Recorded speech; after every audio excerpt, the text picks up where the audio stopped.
A bad dual sport choice doesn't just cost money. It costs a strained lower back hauling a bike off its side in gravel, a wrist that never quite feels right after a low-speed tip-over, or a Saturday ride that ends with a tow truck instead of a trailhead. These bikes aren't dangerous because they're poorly built. They're dangerous because they were built for a 25-year-old racer, not the rider actually buying them. Dual sport marketing loves to show wide-open trails and effortless river crossings. What it never shows is the 38-inch seat height, the kickstart-only starting procedure, or the stiff, race-tuned suspension that turns every pothole into a spine check. None of that shows up until the bike is already in the garage. So here are 6 dual-sport motorcycles that consistently disappoint, injure, or exhaust riders over 50 and quietly end up listed for sale within the first season. Some are simply too tall and too aggressive. Others demand a fitness level most weekend riders left behind years ago. Let's get into it. Number 6. Yamaha WR250R. Starting at number 6, the Yamaha WR250R looks like a friendly, mid-sized dual sport right up until you actually try to live with it day to day. Under the seat sits a 250cc single-tuned, almost entirely for off-road performance, which means highway stretches turn into a buzzy, high RPM chore that gets tiring fast. The engineering is excellent for trail riding. It's simply mismatched for anyone who needs to cover real road miles to get there. Where it becomes a problem is the seat height, sitting well above 36 inches, paired with a narrow, firm seat that wasn't designed with comfort in mind at any distance. Add a 6-speed gearbox tuned entirely around trail use, and street commuting becomes more frustrating than functional. If most of your riding happens on pavement between trailheads, this bike fights you the entire way there. Number 5. Honda CRF 450RL.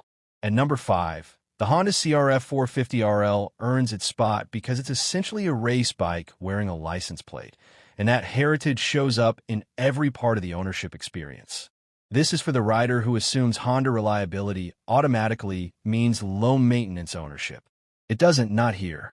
A high-strung 450cc single demands frequent valve checks and shorter service intervals than nearly anything else in this segment, turning routine maintenance into a genuine time and money commitment.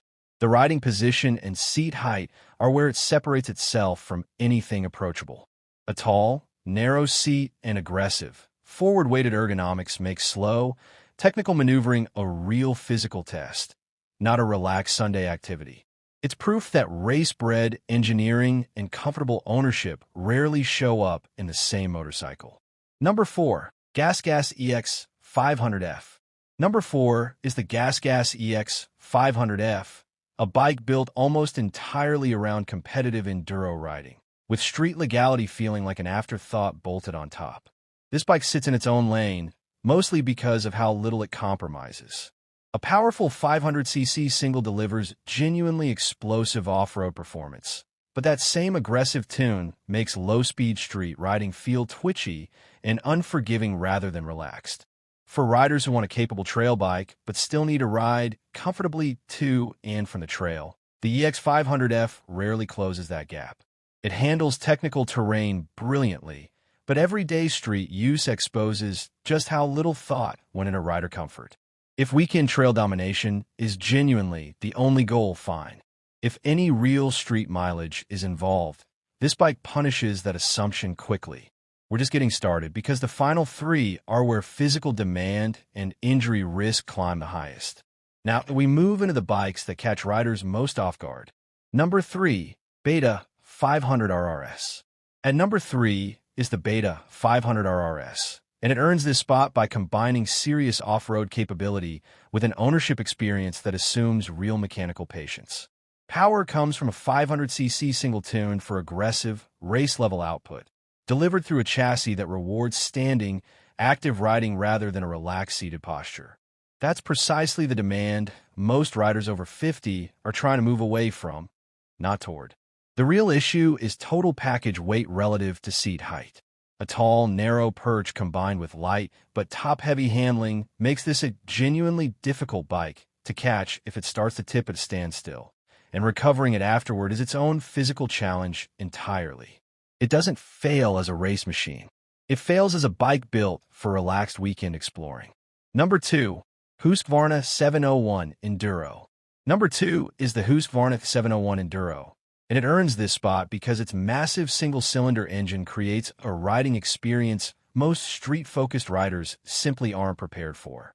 At the heart of the bike is a huge 692cc single, the largest production single-cylinder engine of its kind, producing serious vibration and an abrupt, punchy power delivery that rewards precise throttle control and punishes hesitation.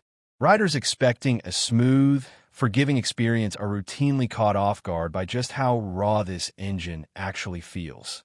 This matters because looks are deceiving here too. A tall seat height that challenges shorter or less flexible riders immediately. A narrow, firm perch that turns longer rides into genuine discomfort. A single-cylinder pulse that transmits straight through the handlebars and pegs on any extended highway stretch. The mismatch here isn't subtle. It shows up within the first few miles. This is the case for a bike that rewards committed off-road riders and quietly wears down anyone hoping for a relaxed ride. Number 1.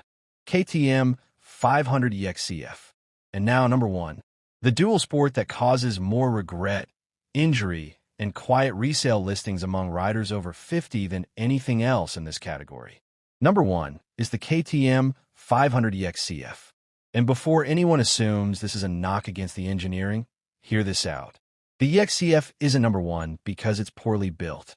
It's number 1 because it represents the purest, most uncompromising expression of race-focused dual-sport design, with almost nothing softened for everyday street riders.